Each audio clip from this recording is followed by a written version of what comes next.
내가 주지 않은 게 가짜잖아. 그러니까 주님의 정신이 하나님의 정신이. 근데 정신이라는 말이 다른 말은 말하면 다 새로운 그 가치관. 그런 정신이 그런 말이야. 근데 그게 정신이라는 말은 무식까지도 설명할 수 있었지. 정신을 이해하는. 쉽게 말하면 그 사람의 사상이 정신. 네, 근데 그 사상이 하나님의 사상으로 바뀌어요.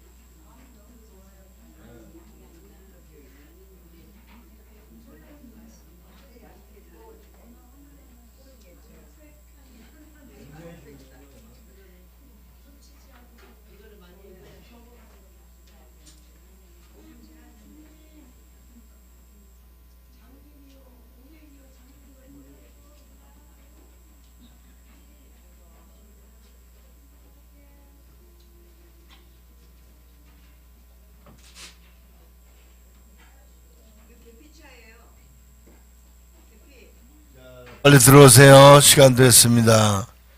자리에 앉아주세요. 아, 강사님 여기 계시죠?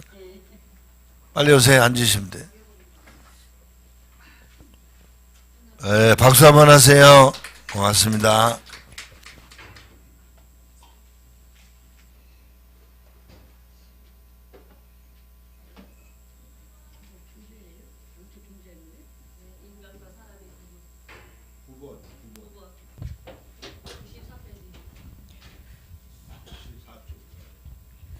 잠시 기도합니다. 제가 아버지 하나님 두 번째 시간입니다.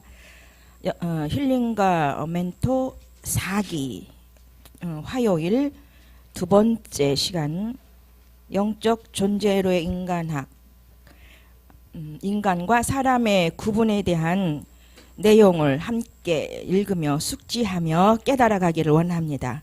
성령님 도와주시옵소서. 예수님의 이름으로 기도드립니다.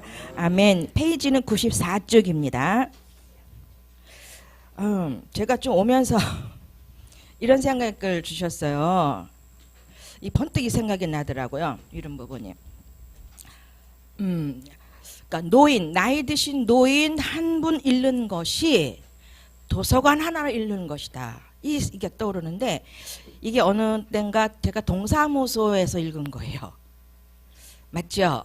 그분이 하나님을 섬기는 분이든 섬기지 아니든 분이든 어쨌든 도서관 하나 읽는 것이다. 거기는 그걸 믿는 자든 믿지 않는 자든의 표가 없었으니까. 그러니까 일반 동사무소니까 그냥 일반 그 주민센터에서 말한 거라 이렇게 써놓은 표현 그 있었어요. 그러니까 그 글귀가 떠오르면서 우리 같이 차 타고 오신 분들 신현도 목사님, 우리 또 김영님 권사님, 이제 나이 드신 분들, 아까 제가 박필영 권사님 연세를 제가 여쭸잖아요. 68살에 하셨어요. 자, 이 동영 지금 현재 이 방송이 나가고 있는데 듣고 계시는 분도 나이 드신 분들이 꽤 많을 것이고 물론 많지 않은 분도 계실 거예요.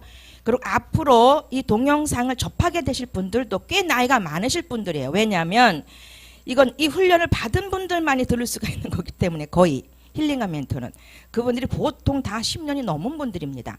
그분들의 연세가 다 나이가 못돼도 50, 60은 되었겠다 싶어요. 그죠? 그러니까 오늘 여기 앉아 계신 분의 연령대가 보니까 다 65세. 그러니까 평균 60이야. 그죠? 평균 60 되신 분이 앉아 계시기 때문에 예, 저로 말미암아 저도 이제 61가 되니까 빨리 읽지 않겠어요. 그리고 외부로 동영상으로 듣는 분도 물론 책도 있겠지만 그분들도 이게 좀 빨리 읽는 것이 좀 덜 유익할 것 같은 마음이 들어서 빨리 읽지 않겠습니다. 천천히 읽어가면서 깊은 뜻을 좀 파악을 하고, 파악은 잘 안 됐다 하지라도 한번 쭉쭉 성령께 의지하면서 하나님 사상으로, 하나님 생각으로, 하나님이 주시는 그런 느낌들이 있을 겁니다. 그런 마음으로 읽어가 보겠습니다. 한 가지만 더 부연 말씀드릴게요. 요새 섬기는 말씀하셨어요. 말씀. 섬기는 부분에 대해서. 그러니까는 저도 새롭게 섬기는 부분에 대해서 저를 살폈어요. 그러니까 하나님께서 옛날부터, 그러니까 창세전부터 지금까지 우리를 엄청 섬기고 있는 것이 영혼 몸 전체가 다 알아지고 느껴지는 겁니다. 우리 안과 밖에서 영적으로나 생활 환경적으로나 얼마나 섬기고 계시는지 그냥 더 알아지는 거예요. 섬김을 받고 있는 거예요, 그야말로. 근데 그 속에 참기름통에 들어가면 그 참기름 냄새를 못 맡아내듯이 제가 그렇게 지금까지 살아왔구나.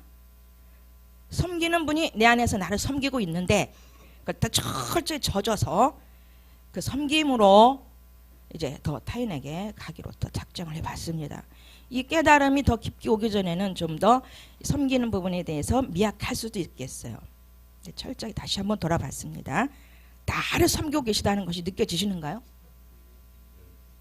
목사님 마음에 안 하셔도 되고요. 예, 그게 더 느껴지는 오늘 아침서부터 지금까지였습니다. 읽겠습니다. 자, 인간과 사람의 구분. 1번 첫 번째 함께 읽겠습니다. 창조주의 영은 인격적 존재만이 만날 수 있으며 인간의 창조주의 영과 만나기 위해 인격적 존재가 되어야 한다. 이 말은 이 책에서 가장 중요하게 표현되는 결론 가운데 하나이다. 여기에서 말하는 인격은 칸트 이후의 인간학적인 자율의 개념이 아니라 영적인 존재의 개념이다. 아주 상세하게 밑으로 더 부연 설명이 필요 없을 만큼 굉장히 1번은 95쪽 그 위에까지 그대로 설명이 되어 있어요. 그대로 다시 읽습니다. 그리고 그 영을 사람으로 간주한다면 우리는 여기에서 질문이 생길 것이다. 인간과 사람이 따로 있는가? 인간과 사람은 서로 다른 존재인가? 여기에 대한 대답은 다음과 같다. 서로 다른 존재는 물론 아니다. 그러나 분명히 차이도 있다. 인간이라는 개념과 사람이라는 개념이 반드시 같은 것인가에 대한 답변은 반드시 같지는 않다는 것이다. 그러면 차이가 있다면 어떤 차이가 있을까? 먼저 결론을 밝혀놓고 설명하려 한다. 인간은 절대로 창조주의 영을 만나지 못하지만 사람은 만난다. 사람만이 창조주의 영을 만난다. 여기서 인격이라 했을 때 우리는 인간이 인격일 때와 하나님이 인격일 때의 차이를 분명히 알아야 한다. 인간을 가리켜 인격이라 하지 않고 반드시 사람일 때 인격적 존재라고 한다. 사람이 인격적 존재이지 인간을 인격이라 하지 않는다. 그러면 사람과 인간의 차이가 있는가? 그래서 우리는 인간의 개념과 사람의 개념의 차이를 잠시 생각해야 한다. 물론 여기서 인간이라는 한자 단어와 사람이라는 한글의 어원들을 분석해서 개념화하는 것은 별 의미가 없다고 판단된다. 지금 우리가 이 단어들을 사용하면서 어감으로 이미 그렇게 사용하고 있기 때문에 굳이 그 단어의 근원이나 본래적인 의미를 밝히는 것은 의미가 없다고 판단되기 때문이다. 목사님의 말씀 듣겠습니다. 인간과 사람을 이해하시려면 이제 물론 점점 깊이 설명을 해요. 그런데 이제 이렇게 알면 돼요. 우리가 예를 들어서 부부가 이제 몇십 년 살았어요. 근데 머리로 아는 건 뭐예요? 어떻게 어떻게 생기고 성격이 어떻고 그렇게밖에 몰라요. 근데 마음으로는 느끼잖아요. 내 남편이라고 느끼는 거. 또 미운 부분도 있겠지만 사랑스러운 부분을 또 느끼잖아요. 그러니까 이성과 이 감성이 다른 거예요. 그렇죠? 그러니까 인간은 사실은 왜 인격이라 말할 수 없다는 이유가 뭐냐면 그건 이성과 지성이라는 건 하나의 이성적 존재이기 때문에 이성과 지성으로 한 윤리적 개념으로 말해서 우리 인간 사회에서는 사람끼리의 도덕률에 따라 사는 걸 인격적인 사람이다 그래요. 근데 그거는 여기서 지금 말하는 개념의 인격은 하나님 한 분만 인격이시고 우리 인간이 사람으로 변화됐을 때, 즉 영적인 심령이 돼서 하나님과 더불어 교제가 될 때의 관계만이 인격적이다 이런 말이에요. 이해되죠?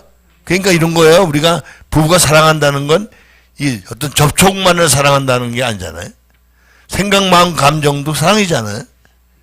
이해되죠? 그런 걸 말하는 거예요. 그러니까 그게 우리가 구분되지 않으면 하나님을 그것으로 즉 실용적으로 믿게 되면 우리가 바라는 인간적인 욕망을 채워주는 하나님으로 신뢰하는 거예요. 그건 믿음이 아니에요. 신념이지. 신념과 신앙은 다른 겁니다. 아시겠죠? 예, 그게 뭐가 신념인 줄 아세요? 지구가 빙글빙글 돌지만 안 떨어져. 그 신념이에요. 믿어주는 게 아니고 신념. 아시겠죠? 생각으로 믿는 거다 이 말. 현상을 모르거든요 지금. 이게 얼마나 돌아간다 뭐 과학적으로 얘기하지만 돌아가는 걸 우리 못 느끼잖아요. 그거 마찬가지. 그러니까 영적인 세계는 반드시 하나님과 인격적 교제가 될 때만, 즉 우리가 마음이 될 때 하나님 자신을 우리 나타내시는 게 계시예요. 무슨 특별한 예언이 계시가 아니고요. 그 말도 계시 속하지만 그걸 깨달아야 돼. 할렐루야. 사랑은 서로 마음으로 느끼는 거지, 그죠? 말을 통해서 느끼는 거예요. 또 우리 오랜 친구는 어때요? 말 안 해도 눈빛만 봐도 이 녀석이 내 친구가 맞아. 느끼잖아. 그죠? 다른 사람 아무 관심 없는데 친한 친구는 날씨가 추우면 전화 와. 야, 별일 없냐? 그러고 심지어는 연탄 잘 때 보이나 별일 없어? 관심을 가져준다. 그게 친한 친구잖아. 할렐루야. 그러니까 우리가 인간과 사람을 온전히 인격적으로 구분할 때 존재를 알고 아 내가 아직 인간이구나. 어제 수량저 존재만 해도 알았잖아요. 할렐루야. 제가 이제 그 인간과 사람 우리가 이거 접할 때 우리가 평소대로 알고 있었던 부분 있잖아요. 지식적으로 해도 또 그냥 본인들이 느꼈던 대로. 그러니까 이것을 이제 사전을 찾아보게 되면 이것도 알고 넘어가야 될 것 같아요. 이 부분도 그냥 지식으로. 그러니까 여기 신학에서 말씀해 주신 인간과 사람에 대해서는 이제 이해가 되셨죠. 예. 근데 이제 사전에는 어떻게 나와 있나 볼게요. 그 인간은 어떻게 써 있나 읽어드릴게요. 인간. 직립보행을 하며 사고와 언어 능력을 바탕으로 문명과 사회를 이루고 사는 고등동물 이렇게 나와 있습니다. 또 사람에 그러니까 사전에 있다는 얘기 인터넷 사전에 사람이라는 거 어떻게 표시되어 있나 보세요. 두 발로 서서 다니고 언어와 도구를 사용하며 문화를 향유하고 생각과 웃음을 가진 동물 이렇게 나와 있어요. 그러니까 인간은 고등을 썼어요. 고등. 근데 사람은 고등이라는 건 빠졌어요. 그 속에 생각과 웃음, 요 움직이는 그 내면의 감정의 부분을 표시했어요. 그러니까 얼 같은 거, 생각의 얼 이런 것 이게 뭔가 움직여 사람 안에는 인간에게는 그게 없다는 그런 느낌을 좀 받는 그렇게 좀 써 있어요. 우리 평소 이렇게 좀 생각하고 살지 않았나. 근데 신학에서는 완전히 틀리죠. 인격은 하나님, 됨됨이 그분의 완전한 그 됨됨이란 표시는 그렇죠.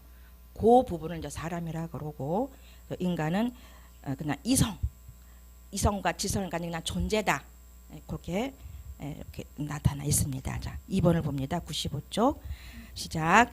인간이라는 것은 동물과 자연, 세계와 관계하면서 특히 동물보다 특수한 종으로서의 기능을 가진 존재를 가리킨다. 피조된 영과 인간이 관계할 때 그 인간은 그 피조된 영 가운데 한 개의 정신으로 존재, 즉 호모사피엔스 혹은 호모파버로서의 인간이다. 호모사피엔스라는 말은 인간이 이성적인 존재라는 말이고, 호모파버라는 말은 이성을 가진 인간이 자연에서 무엇을 제작하는 것을 두고 말한다. 즉 인간이란 자연에서 인간이 무엇을 창조하여 그 자연을 지배하고 정복하는 탁월한 능력을 가지고 있다는 점을 가리켜 말한 것이다. 이것은 만물의 영장으로서의 인간을 뜻한다. 우리가 인간을 가리켜 만물의 영장이라고 하는 것은 바로 이런 인간의 탁월한 능력 때문이다. 인간은 만물의 영장이라고 할 때 관과할 수 없는 사실은, 관과란 뜻은 그냥 대강 보아 넘긴다는 뜻이에요. 그냥 넘어가, 대강 이런 뜻이고요. 인간이 하나님과의 관계에서도 무엇인가 탁월한 점들이 있는 존재인 것처럼 오해하기 쉽다는 점이다. 하나님과의 관계에서도 인간이 동물과 다른 독특한 능력을 갖고 있기 때문에 하나님을 사유할 수 있고 신관념을 가질 수 있다고 오해한다. 우리는 지금까지 인간에게 이성이 있기 때문에 신을 사유할 수 있다고 생각해 왔다. 그것이 바로 호모사피엔스로서의 인간, 호모파버로서의 인간이었다. 한마디로 인식과 대상과의 관계에서 신을 사유하는 인간관을 말한다. 지금까지의 형 이상학이 그렇게 이해해왔고 헬라의 정신이 그렇게 가르쳤다. 특히 현대의 인간관은 인간의 고유성을 더 이상 하나님에게서가 아니라 고등 동물의 차원에서 찾고자 한다. 곧 인간. 제가 좀 전에 그 말씀했던 것처럼 고등 동물의 차원에서 찾고자 한다. 그러나 이러한 인간관으로는 창조주의 영의 세계를 만나지 못하며 설령 만난다고 해도 하이데거나 노자처럼 무의 세계를 만날 것이다. 분명히 구해야 할 것은 하나님과의 관계에서 인간을 가리켜 인간이라고 하지 않는다는 것이다. 덜거요, 목사님? 네, 학문에서 하나님과 잠깐 제가 이걸 읽는데 뭐가 떠오르냐면 그 스님들 있잖아요. 열심히 수행하고 뭐 이런저런 그런 좋은 말도 많이 문장들도 내놔요. 그러면서 결국은 뭐라고 하고 죽어서 성철 스님 같은 경우는 아무것도 없다, 무다, 찾은 게 없다는 겁니다. 이게 지금 떠올랐습니다. 시작. 학문에서 하나님과 관계할 때도 인간이라는 말로 표현되는 것을 본다. 이것은 인간의 개념을 인식의 관계에서 파악하려는 것에서부터 나온 이해라고 판단되며 영의 세계와 무관한 개념이라고 본다. 하나님과 관계할 때 인간이라기보다는 사람 내지 인격적 존재라고 하는데, 이때 사람은 어떤 이성을 가지는 존재로서의 인간이 아니라 껍데기가 사람인 존재를 말한다. 껍데기가 개가 아니고 사람이기 때문에 사람이라고 하는 존재일 뿐이다. 껍데기가 사람이기 때문에 사람인데 이 사람이 하나님을 만난다. 다시 말해 이성을 가진 혹은 창조적인 행위를 할 수 있는 인간이 하나님을 만난다는 것이 아니라 하나님을 만나는 인간 존재는 다만 껍데기가 사람이기 때문에 하나님을 만난다는 것이다. 그래서 껍데기가 개인 존재는 죽을 때까지 피나는 수양을 해도 창조주의 영은 절대로 못 만난다. 껍데기가 개인 존재는 창조주의 영을 결코 만날 수 없다. 예, 제가 잠깐 온 것 말씀드려도 되죠? 읽으면서 윤회설이 떠오릅니다. 뭐하러 개로 태어나? 그죠? 다시 죽으면 뭐로 태어난다 그래. 거기는 짐승으로 또 뭐 사람으로 태어날 수도 있겠지만 개로도 태어난다, 또 다시 원숭이가 된다, 무슨 벌레로 태어난다. 저는요 이 윤회설이 싫어서 거기 안 갔어요. 근데 이게 이미 하나님께 창조 전에 어머니 배 속에서 저를 분리시키셔서 태어나게 하신 것 같습니다. 이게 뭐하러 사람이 되는 게 좋지, 다시 죽어서 뭐하러 소가 되고 돼지가 돼? 아니 나 불교 싫어. 이렇게 하면서 이렇게 오게 된 동기가 나중에 알고 보니까 이거 하나님의 은혜였더라는 겁니다. 이미 구별시켜서 제 사상 속에 들어오셔서 그쪽으로 가지 않도록 하셨고 마리아의 그 수건 쓴 거 있잖아요. 그게 왜 이렇게 무서운지 저는 참 이렇게 무서웠어요. 어렸을 때 그 성당에 계신 게 바로 옆에 있었는데 천막교회 옆에 있었어요. 옛날 천막교회 있었거든요. 근데 거기를 가면은 불도 켜져 있고 뭐 수건도 쓰고 있고 그 앞에 촛불 앞에서 이러고 있는 모습이 왜 이렇게 무섭게 느껴졌는지 그것도 또 분별시키신 것 같아요. 그때서부터 저 분리시키셔서 아예 그쪽으로 가지 못하도록 완전히 이쪽에 와서 이곳에서 영성을 만나게 하시려고 하는 하나님의 계획이 지금 떠오릅니다. 자, 껍데기가 시작. 껍데기가 사람인 존재만이 창조주의 영을 만나는데 그러면 인간이 사람이 되기도 하고 인간이 되기도 하는가? 정말 중요한 질문이라고 판단된다. 경우에 따라서 인간이 사람이 되기도 하고 인간이 되기도 하는가? 그렇다. 인간은 경우에 따라서 인간이 되기도 하고 사람이 되기도 한다. 지금까지 인간학은 이 문제에 대하여 명확한 해답을 주지 못한 것 같다. 이제까지 인간학은 호모 사피엔스가 인간이고 호모 파보도 인간이고 그 인간이 사람이지 않는가 하는 식으로 생각해왔다. 그래서 칸트는 인간의 인격을 논하면서 인격을 마치 인간 안에 있는 자율적인 어떤 능력 정도로 생각했다. 호모 사피엔스가 인격이기도 하고 이성을 가진 인간이 되기도 하고 그 인간이 사람이 되기도 했다. 또는 인간이라는 개념은 인실론적인 개념으로 사람의 개념은 윤리적인 개념으로 이해하기도 했다. 이런 이해는 인간이 위대한 이성의 능력을 가지고 있기 때문에 동물과 구분된다는 생각을 하게 만들었다. 우리는 인격에 대하여 위대한 이성의 능력을 가진 인간이 인간끼리 가지는 최소한 자비심 정도로 또는 자연에 대해 가질 수 있는 약간의 관대함 정도로 생각했다. 사람과 인간은 구분해야 한다고 판단된다. 왜냐하면 우리가 관계하는 세계들을 생각해야 하기 때문이다. 인간은 반드시 두 개의 세계와 관계한다. 자연과 하나님의 사이와 관계한다. 인간은 자연과 관계할 때 인간이다. 그러나 하나님과 관계할 때는 왜 우리가 그런 식으로 구분해야 하는가? 그것은 우리가 관계하는 세계가 두 개이기 때문이며 우리가 관계하는 두 개의 세계는 서로 본질적으로 다르기 때문이다. 인간은 불가피하게 나면서부터 자연과 관계해야 한다. 자연 속에서 우리는 문화를 만들어내고 창조적인 행위를 한다. 그렇게 하여 세계라는 것이 생긴다. 우리는 반드시 세계라는 것과 관계하며 살아가야 한다. 그리고 또 한편으로는 창조주와 관계한다. 그런데 창조주는 자연의 세계와 본질적으로 다르다. 지금까지의 형 이상학이 한 가지 간과한 사실은 자연을 창조하신 창조주는 최소한의 자연 안에도 계셔야 한다고 믿어왔다는 것이다. 이것은 범신론인데 지금까지의 형 이상학이 사실 범신론의 사상이 안 들어있었던 것이 있었던가? 대부분의 철학 사상들과 학문은 따지고 보면 범신주의의 줄기에서 변형되어 펼쳐진 학문 이론들이다. 그리고 진화론이야말로 범신론의 마지막 결과와 같은 이론이다. 그러나 자연을 만드신 창조주가 반드시 자연 안에 계신다고 누가 감히 말할 수 있겠는가? 자연을 연구하면 창조주의 영을 만날 것이라고 누가 감히 자신 있게 증명할 수 있는가? 자연은 인과율의 법칙에 따라 보존된다. 인과율은 창조주에 의해 피조된 존재들이 서로 자멸하지 않도록 보존되기 위한 법칙이다. 자연이 유지되는 법칙은 인과율에 의해서이다. 그러나 이런 인과율로 하나님을 알 수 있는가?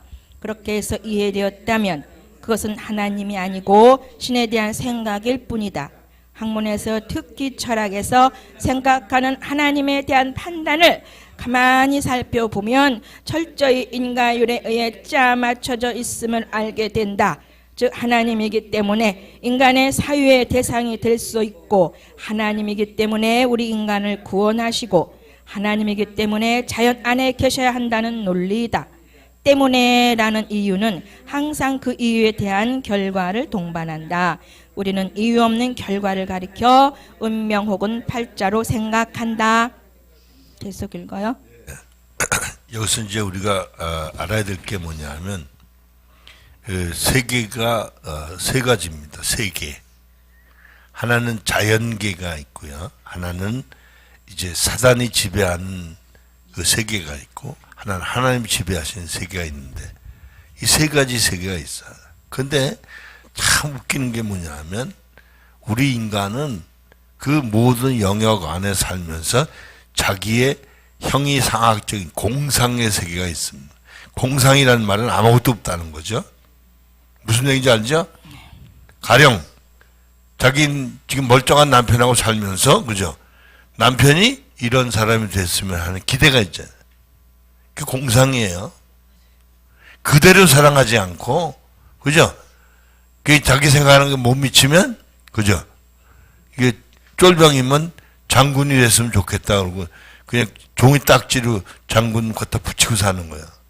그러니까 쫄병하고 살아야 되는데 자기 마음은 장군하고 사는 거야. 웃기죠? 그러니까 무슨 얘기냐면 자기가 지금 추구하는 세계가 그게 이데아인데 가짜 세계를 만들고 사는데 인간이 그렇다. 그래서 그 호모사피엔스 그 얘기, 호모파보 얘기하는 게 뭐냐면 인간이 이성적 존재이기 때문에, 그리고 뭔가를 창조할 수 있는 능력이 있기 때문에 자기가 자기 문화를 만들고 자기 무슨 세계를 만들고 자기 좋아하는 걸 만들어서 그 만든 것을 즐기고 산다 이거야. 근데 그건 인간이 하는 거다 이거. 사람은 그런 게 아니고 하나님의 의도대로 목적대로 창조된 거야. 변화훈련시켜서 영원한 천국에, 그죠? 함께 살려고 하나님 창조하신 거야. 그러니까 인간이 추구하는 욕망의 자기는 웃기는 거야. 거짓말이야. 자기에게 속는 거야. 할렐루야? 이거 사람과 인간을 정확하게 알아야 돼. 그 내가 지금 내가 아직 인간이구나. 그래서 빨리 벗어버리고 사람이 돼. 할렐루야? 사람이 돼도 이건 하나님이 살아계시는 옷처럼 껍데기일 뿐이라는 거예요. 아멘. 할렐루야? 아멘. 예. 그러니까 인간, 좀 전에 말씀하셨듯이 이성적 존재, 그걸 영어로 이제 호모사피엔스라 이렇게 부른다는 거예요. 영어로. 그리고 호모파버는 그런 존재가 자꾸 무엇인가를 만들려고 한다는 것이에요. 그리고 형이상학에 대한 용어도 있잖아요. 이것도 한번 짚고 넘어가 볼게요. 어떻게 나와 있냐면 사물의 본질이나 존재의 근본 원리를 사유나 직관들을 통해 생각하고 연구하는 그러한 학문이에요. 그러니까 형이상학 이렇게 나와 있다. 자, 그러니까 그 아주 쉬운 말로 반도체를 만들어냈잖아요. 네. 그게 없던 거예요. 어째 호모파버니 우리 인간이 자꾸 만든 거야. 뭔가를 쪼개서 한 거야. 나노 기술이 뭐예요? 1m를 10억분의 1로 쪼개는 게 그게 나노 기술이에요. 그래서 지금 D램이라는 게 나온 거야. 기가 막힌 거죠. 요즘 기가 뭐예요? 기가. 몇 기가 뭐 이러잖아요. 엄청난 속도로 발전하는. 그 속에 우리가 길들여져 있기 때문에 우리는 문화라는 미명 밑에 그 속에 하나 인간으로 동물로 변해서 그냥 사는 거야. 그냥 먹고 사는 거야.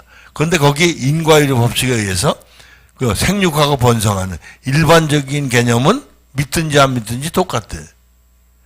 믿는다고 뭐 애 10명 낳고 안 믿으면 둘 낳고 그러십니까? 아니잖아. 상관없어 그게. 그러니까 이걸 혼돈하면 안 돼. 그게 잘 먹고 잘 사는 게 믿음의 결과를 보면 안 된다 이 말이야. 알겠죠? 사람으로 살면 그게 복이야. 할렐루야. 네. 자, 중간쯤은 서양 사람들이 시작. 서양 사람들이 어떤 사실에 대하여 가장 많이 사용하는 말은 왜이다. 그들은 어떤 사건이나 문제가 생기면 반드시 어떤 원인이 있다고 생각한다. 우리 동양인들의 사고방식도 서서히 서구화가 되어 어떤 문제를 만나면 그 원인을 찾아야 하고 그 원인을 찾으면 어떤 해답이 주어질 것이라고 믿는다. 소위 인과율, 인간이 발견한 위대한 자연의 법칙이다. 이 인과율 법칙의 발견 때문에 우리 인간은 눈부신 업적을 만들 수 있었다. 소위 문명이나 문화, 기술이나 학문을 발전시켜 왔다. 인간이 자연에 있는 이 인과율의 법칙을 발견한 덕분에 우리는 지금까지 눈에 보이는 풍요를 누려왔다. 이것은 자타가 공연하지 않을 수 없다. 그런 의미에서 서양인의 사고방식에 찬사를 보내는 바이다. 인과율에 입각해야 우리는 어떤 사건을 합리적으로 이해하게 되며 합리적으로 이해해야 자연의 무질서에서 해방된다. 동양인들이 서양인들에게 배워야 하는 것 중에 하나는 자연에 관한 인과율의 사고방식이다. 그것을 통해서 동양인은 무속적이고 신화적인 요소를 극복할 수 있다. 자연이라는 하나님의 피조물이 인과율에 따라 움직인다는 것은 분명한 사실이다. 인과율은 하나님의 창조와 법칙이다. 헬라의 철학자는 그것을 이성 혹은 정신이라고 정의했다. 그런데 문제는 피조물이 아닌 하나님은 어떤 분인가 하는 사실이다. 인과율을 부여하신 하나님도 과연 인과율에 따라 이해될 수 있는 분인가? 그렇다고 할 만한 증거는 전혀 없다. 그 물음에 대한 대답도 당연히 아니라고 말할 수밖에 없다. 최근에 지각 있는 학자들의 의견은 하나님은 결코 인과율에 의해 이해될 수 없다는 데 일치하고 있다. 그러나 도대체 무엇으로 하나님을 이해할 수 있는가라는 질문에는 아직도 현대 인간학의 구체적인 답변을 찾지 못한 것 같다. 이 해답을 성경적 사상 밖에서 찾으려면 쉽지 않을 것 같다. 인과율을 부정하면서도 결국 또다시 인과율로 돌아온다. 하이데거의 철학처럼 인과율을 극복하려 했지만 그 법칙에 따라 또다시 사유할 수밖에 없다. 성경의 사상 밖에서 해답을 찾으려 한다면 결코 인과율을 극복하지 못할 것이다. 인과율을 부정하면서도 다시 인과율로 생각하게 된다. 더 정확하게 말하면 인과율로 인과율을 부정하는 결과일 뿐이다. 논리로 논리를 극복하려는 것과 같다. 논리로 논리를 극복한다는 것은 끝없는 인과율의 결과를 만들어낼 뿐이다. 우리는 간단히 접고 넘어가야 되는데 무슨 얘기냐면 이걸 이제 우리 신학에서는 일반 은총과 특별 은총을 얘기를 해요. 그러니까 일반 은총 쉽게 말하면 우리 건강 주시고요. 종족 보전을 위해서 자녀를 양육하고 출산 양육 이거 일반 은총인데 인과율의 법칙에 따라 되는 거예요. 그러니까 부정하거나 극복할 수가 없습니다. 다만 우리가 초월해서 변화가 돼서 하나님의 의도 목적이 이 땅에 먹고 마시다 죽으라 이게 아니다 이거죠. 이 과정을 거쳐서 영생으로 이끄시는 게 하나님의 목적이다. 아멘. 할렐루야. 그래서 우리는 어느 걸 부정하는 게 아니라 과정으로 이해해야 된다. 아멘. 그러니까 이분이 그러잖아요. 우리가 인간이기 때문에 사람이 될 수 있다. 아멘. 개가 아니고 아멘. 인간이기 때문에 사람. 그 말은 그죠? 인간의 사람의 그 조상에 있는 허리에 있는 그 씨가 그죠? 수태돼서 사람이 되는 거예요. 그죠? 동물의 씨가 되는 게 아니잖아요. 이걸 우리가 알아야 돼. 할렐루야. 예. 제가 읽으면서 조금 느껴진 부분은 그 문명이 발달했잖아요. 서양 사람들이. 근데 일찍이 이들이 하나님을 받아들였잖아요. 복음 유럽 사람들. 또 청교도 혁명해서 미국으로 건너가면서 이 문화들은 굉장히 많은 발전을 거치죠. 그러니까 우리나라가 이걸 접했을 때 외국의 문화를 접했을 때 우리는 굉장히 미개했잖아요. 그만큼 이 하나님을 아는 그런 사람들의 자녀들에게도 문화를 개발시킬 수 있는 그 혼의 부분을 개발시키지 않았나 이렇게 보는데 우리나라는 이걸 받아들이면서 100년밖에 안 됐잖아요. 우리나라가 발전된 지. 예? 이 기독교를 받아들임으로써 그들의 영향을 받아서 우리 문화도 이렇게 발전시킨 하나님. 네, 가장 뭐랄까 기여한 부분을 생각한다면 우리 한국은 미신적인 나라잖아요. 이게 기독교가 들어오면서 서양 그 철학이 들어오면서 그죠?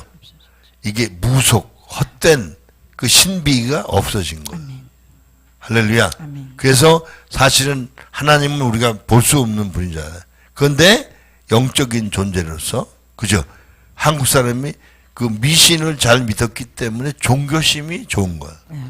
그래서 한국 사람이 빨리 예수님을 더 받아들일 수 있게 된 거예요. 이게 양극단이 있어요. 그러니까 하나님 은혜예요.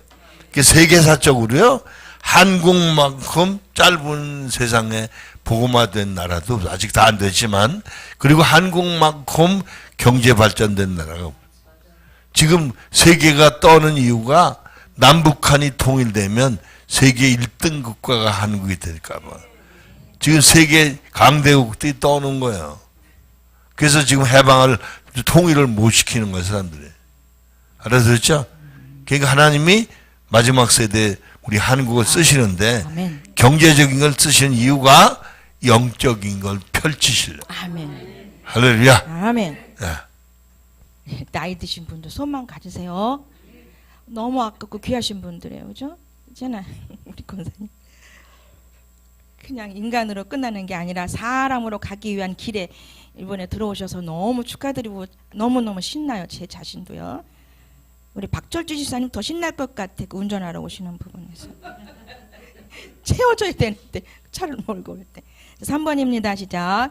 성경에서 증거되는 하나님을 어떻게 이해할 수 있는가? 인과율이 아닌 영성 또는 인격성으로 이해하지 않으면 안 될 것이다. 인격성이란 결코 한마디로 정의될 수 없다. 하나님에 해당되는 것을 어찌 우리가 쉽게 말할 수 있겠는가? 분명한 것은 하나님은 하나님 자신에 의해 이해되어야 한다는 것이다. 이것은 복음이기도 하다. 복음이란 자기 자신에 대한 하나님의 증거이다. 하나님은 주관적인 인간인 나 자신에 의해 해석되거나 이해돼서는 안 되고 오직 하나님 자신에 의해 이해되어야 한다.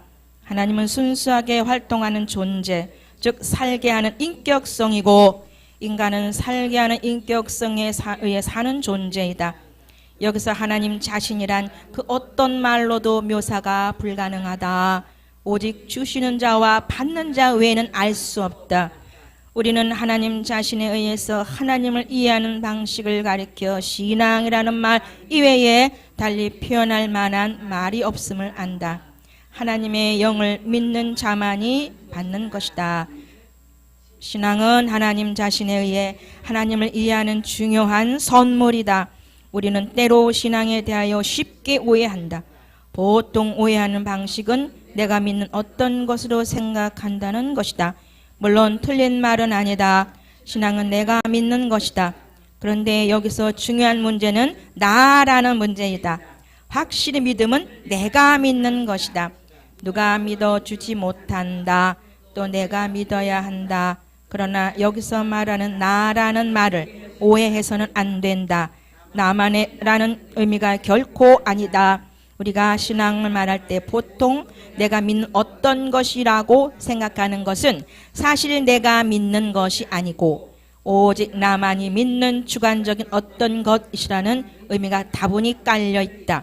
그래서 신앙을 가진 자는 세상 사람은 전혀 모르는 오직 나만이 가지는 비밀스러운 어떤 것을 가지고 있는 것으로 이해한다. 내가 믿는다고 하니까 다른 사람과 나는 전혀 오직 나만이 믿는 어떤 것이 믿음이라든지 혹은 나만이 하나님을 믿는 것을 가리켜 신앙이라고 생각하기도 한다. 잠깐만요. 어저께 제가 말씀드렸잖아요. 저희 엄마가 제가 방언 막 터졌을 때 엄마 앞에서 막 방언했다는 이유가 뭐냐면 어머니, 엄마 하나님 이렇게 살아있어. 엄마 내가 지금 방언하는 거 보고 하나님 살아있는 거 믿어라는 그런 뜻에서 크게 한 거예요. 그때 당시. 자, 시작. 여기서 나만이라는 것은 인간 자신을 말한다. 그러면 나는 도대체 누구를 가리키는가? 주관은 인간 자신을 두고 말하는 것이 아니다.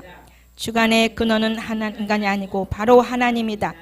나라는 존재가 인간 나 자신이 아니고 하나님을 말한다면 신앙은 인간 내가 하나님에 관한 어떤 것을 믿는 것이라기보다는 하나님을 자신을 믿는 것이다.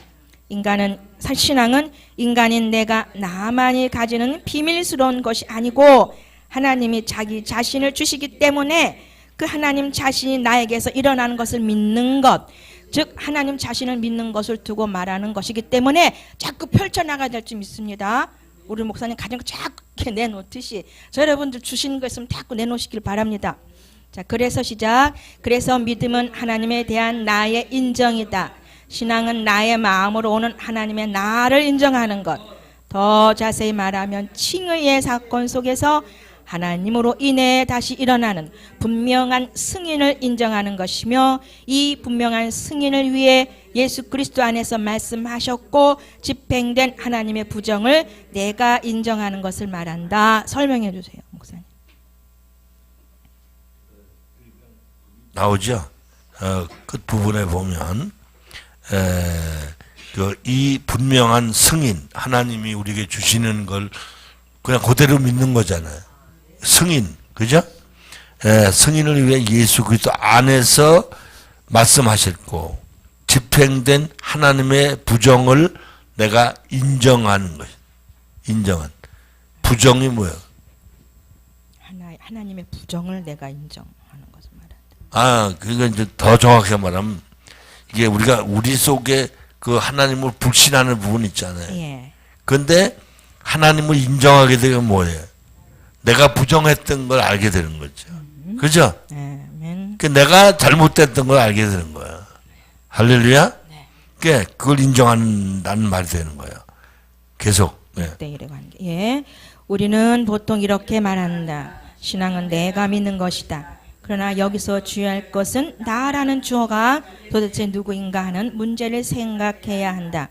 인간의 나만 믿는 것이라면 그 신앙은 반드시 기독교 신앙일 필요는 없다. 인간의 나가 하나님의 형상인 것과 동시에 그리스도 안에서 죄인임을 스스로 승인한다는 것은 상상할 수 없기 때문이다. 우리가 나의 존재를 하나님의 형상이면서 동시에 죄인임을 인정하는 것은 인간 나의 인정이 아니다.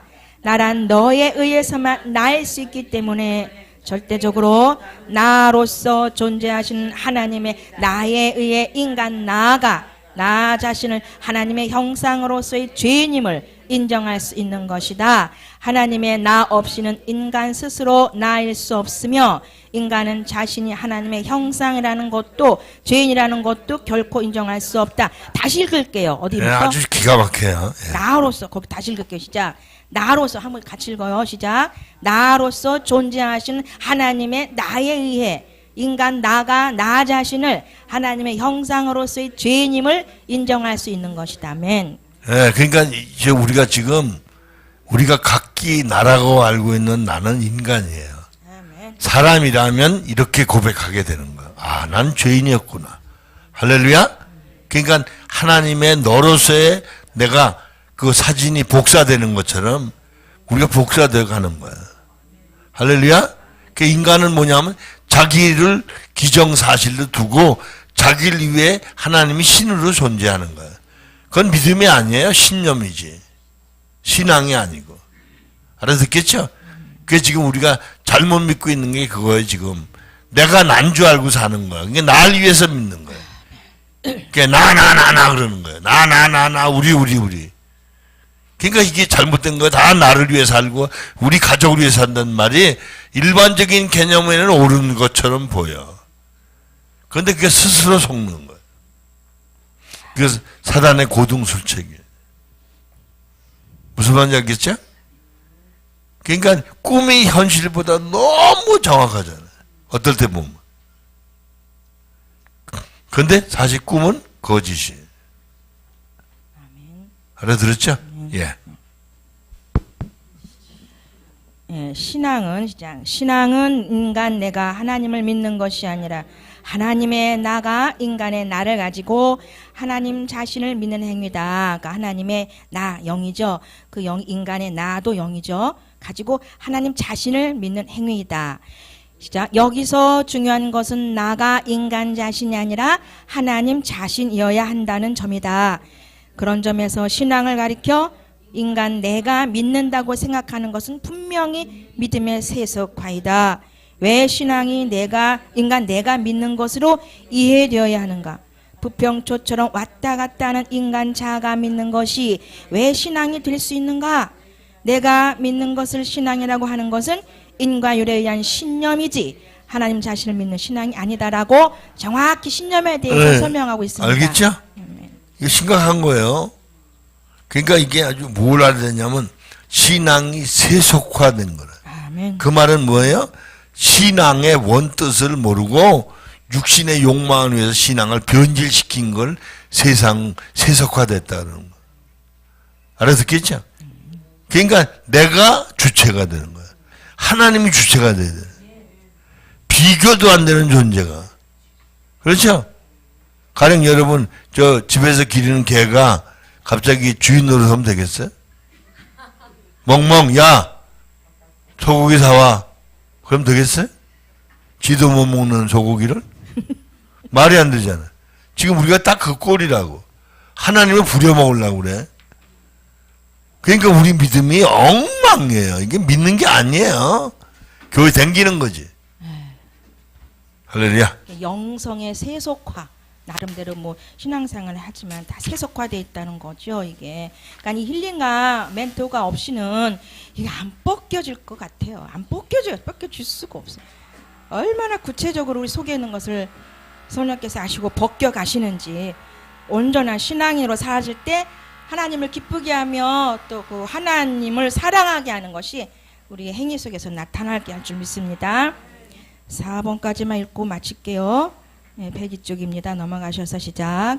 우리는 본질적으로 두 개의 세계, 즉 자연과 하나님과 관계하는 존재이기 때문에 우리가 관계하는 실존의 방식도 분명히 두 개가 되어야 한다. 인간으로서 사람과 관계하며 사람으로서 하나님과 관계해야 한다. 그러나 자연과 하나님은 본질이 서로 다 틀리다. 자연을 창조하셨지만 자연과 본질이 틀린 분이 바로 창조주이시다. 그래서 인간은 본질적으로 틀린 이 두 개의 세계와 관계해야 하기 때문에 하나가 아니고 두 개일 수 있는 것이다.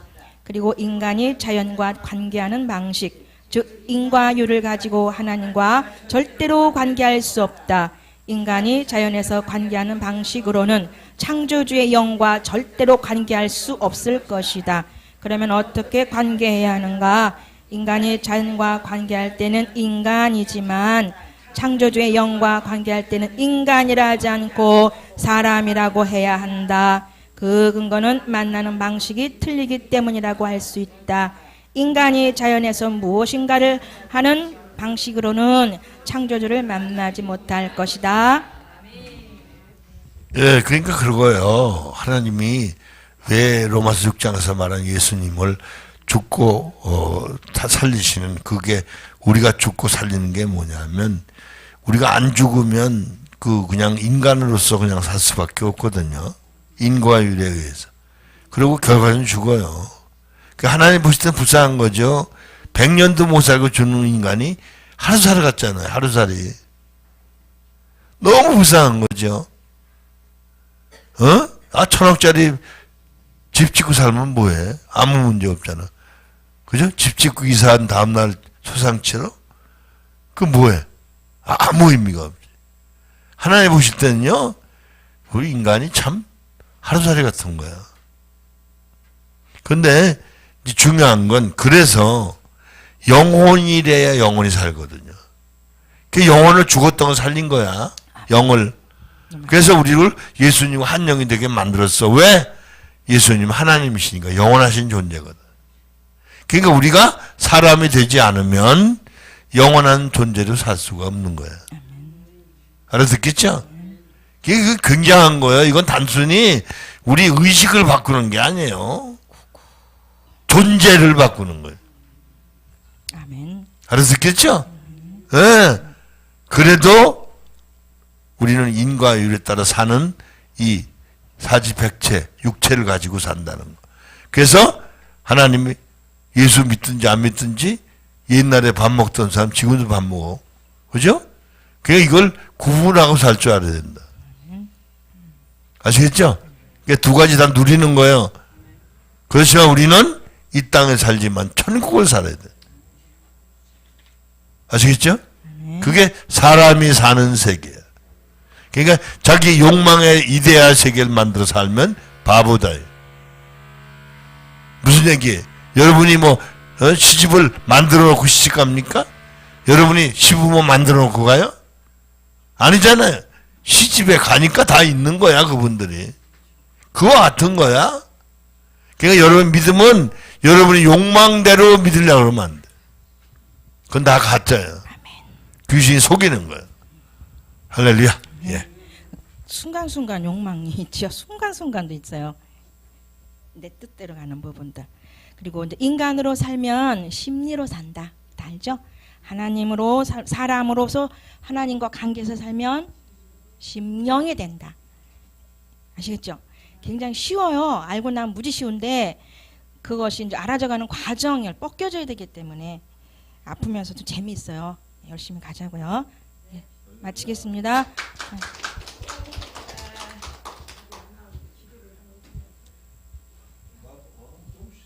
쉬세요.